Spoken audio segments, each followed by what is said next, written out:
Millennials are like the 6ix9ine of generations. They somehow get into fights with everybody, but no one knows if they're the ones picking them or if they're getting picked on. I can't tell. Are they always just looking to post up with a different age group than them? Or is it just that whenever somebody older or younger than them sees them, it's just a big punching bag in their eyes? Hi again, guys, and I don't know the answer to that question. Recently, tensions between millennials and us Gen Z kids have been picking up a lot, and I am really confused. See, I'm used to us all being very broadly grouped together. To old people, it's always the gosh darn millennials killing industries. The millennials are the mad entitled ones. Millennials are the ones that are lazier than bricks. But while screaming bloody murder about all that, they would credit them with all the cool weird stuff that Gen Z's the one actually doing. Like the question was always, why is millennial humor so weird? But the examples were always the funny deep fried images. That wasn't millennials, that was us, Gen Z. We are different. Stop conflating us, you ancient husks. Until now, this was only ever said in my head, but I guess because of how our two separate age groups have always been stuck together as the annoying young people, I was a little caught off guard by us squaring up and internet slapboxing each other. And so I thought it'd be a good idea to see what some people are saying so we can figure out where we're at. But hold your horses and lock your knees, kids, because I want to tell you about the sponsor of today's video, Raycon. Raycon earbuds sound just as orgasmic as the other top-tier wireless brands, while starting at around half the price. You can use them for all kinds of work, like working out or working from home, the hard work and hardly working. I like to pop them in when I get out of bed. That way I can listen to some music or a podcast while doing my morning routine. It's a nice little touch that makes the oppressive weight of existence just slightly more bearable. And also your parents will stop suplexing you for blasting music in your room. Raycon was co-founded by Ray J, who's apparently the guy who made One Wish. I didn't know that before this, did you guys? Celebrities like Snoop Dogg and Cardi Baltimore II, known professionally as Cardi B, are obsessed with Raycons. The everyday E25 earbuds are their best yet. You get 6 hours of playtime, smooth Bluetooth pairing, more bass, a more compact design, and a nice noise-isolating fit. Get your Raycons in all sorts of wacky, zany, kooky, crazy, pyridoxian colors by going to buyraycon.com/Kwite for 15% off your order. Thank you once again to Raycon for sponsoring the video, and we now return to your regularly scheduled tomfoolery. Now this has been going on for a little bit already on TikTok, and some people are just getting around to noticing. Like Al over here, who wanted to show people what Gen Z says about millennials on TikTok. They be 34 talking about, I'm a Hufflepuff, like grow up and do a line of coke already. This is one I personally relate to. Everybody talks about how after high school they can't get up at 6 a.m. on 2 hours of sleep for the third week in a row anymore, and I'm a part of that My Bones Are Tired club. But what they don't tell you is that you're gonna have to find a way to get out of that bed anyways. Enter cocaine, the only thing that'll do it anymore. Sprinkle a little in the coffee, tell your coworkers that you're just in a good mood whenever they ask, sneak into the bathroom and snort it off the baby changing table when you need a kick, and as soon as you're done connecting those nostrils, you'll be the most productive employee of the month. Oh, here's another good yet hurtful one. Millennials will attack you if you disrespect their Harry Potter house. Now, this is a tricky one for me, because I like Harry Potter too, but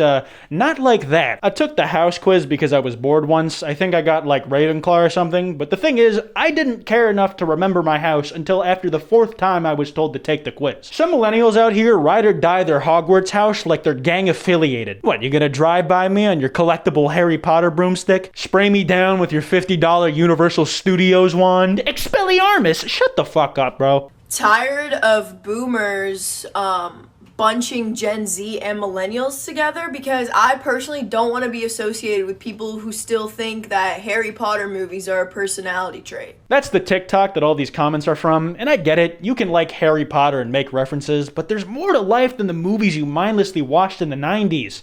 There's also The Last Airbender. But I have one issue with this video, and it's the reason for us wanting to separate from millennials in the first place. In this video, it comes from a place of shame. From not wanting to be grouped with the same people that boomers criticize, when in reality, we don't need their approval. We should be breaking away from the 30-year-olds. For us, not for them. I'm literally so glad I'm not a millennial. I'd rather be associated with TikTok dances than whatever the hell this is. Listen guys, I know the emo stuff can appear cringy to some, but it's situations like these where strategy is very important. The person who wrote this tweet set themselves up to get fucking dunked on, because people can immediately point to emo being the precursor to e-boys and e-girls. And while it might be true that on an individual level you hate those groups too, it cannot be changed that they are products of our generation. You need to pick your battles wisely wisely, soldier. The only other result is catastrophe. To flip this on its head, though, let's look at an example of a millennial saying something incredibly easy to dunk on. Older millennials like myself had the privilege of growing up where we didn't reach for our phones every minute. We played outside, got dirty, got in trouble, built character, really got to know people. Gen Z thinks watching others play video games on YouTube is a hobby. That's nice and all, man, but I have to ask, have you ever watched this little thing called sports? It's called entertainment, brother, and it's forever evolving. Where once you would watch someone do something fun instead of doing it yourself, you now watch someone else do something fun instead of doing it yourself. But you also get to hear the person playing the game talk, like a commentator on the events that are taking place on your screen. Now doesn't that concept sound familiar? Now obviously, these aren't one-to-one comparisons. They're social aspects unique to both mediums. Listen, all I'm saying is, next time you tell me not to get mad at a video game, it must also be paired with an explanation of why you get mad at the Super Bowl. You could also point out to him that he sounds like a 40-year-old and became the very boomer he swore to destroy, but we got more stuff to worry about than that.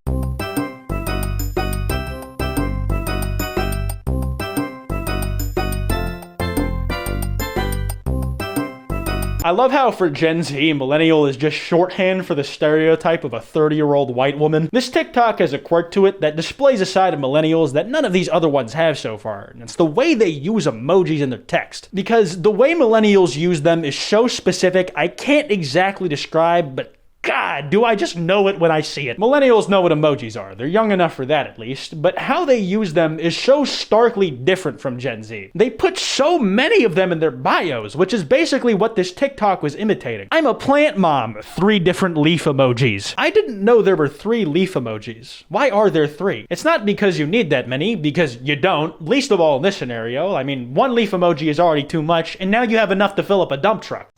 Oh, sorry. I'm a Hufflepuff, by the way. Oh, you don't know what Harry Potter is? Sorry, I just assumed you were a 90s kid, like me. Want to see some cute pictures of my doggo? Listen, I know it's not hurting anybody, and it's not good to put people down for harmless things. I know I've said it at some point in my life as well, but these days, when I hear the cutesy shit, the fists go up! Oh, you want to show me a picture of your doggo? See, I'd love to look at an image of it, but you called it a doggo, so now I have to do you like Jake Paul did Gib.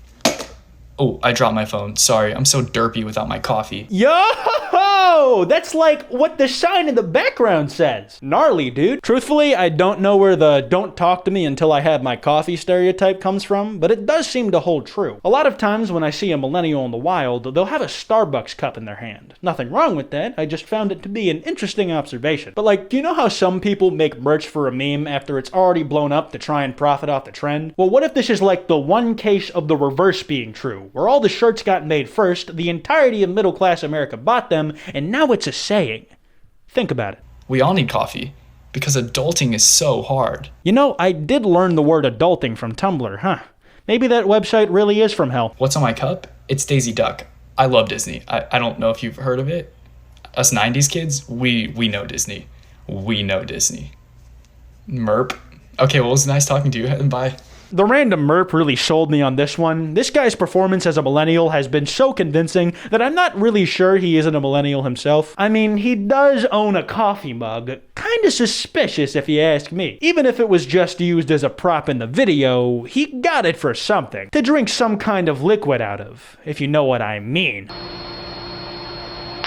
So tell me, at Talent Busby on TikTok, why shouldn't my boys over here take care of you right now? This next one is an educational infographic that depicts the societal reaction of millennials to other millennials getting the shit beaten out of them by Gen Z. You can tell it's accurate because of the more than one child in the background recording the fight who will all later upload their videos to WorldStar. Not to mention the if you can't beat them, join them guy over here. That dude made a good choice. A choice that I'm not sure is good was made by the guy who coined the term Zoomer. We are Gen Z, not Zoomers. Who tried to coin that term? Oh no, made it, but it's been around for a while, and yes, before Zoom became popular. Zoomer has been a thing since before that, but I don't know how well it's gonna age. It was made in like direct opposition to the concept of a boomer, so when we are old and can't move like them, are we still gonna be calling ourselves Zoomers? The only thing we're gonna be zooming to at that age is our deathbeds.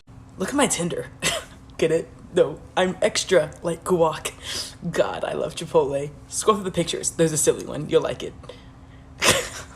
Napoleon Dynamite, best movie ever. Oh, I got a match. Sin nudes. Noodles. Goodbye.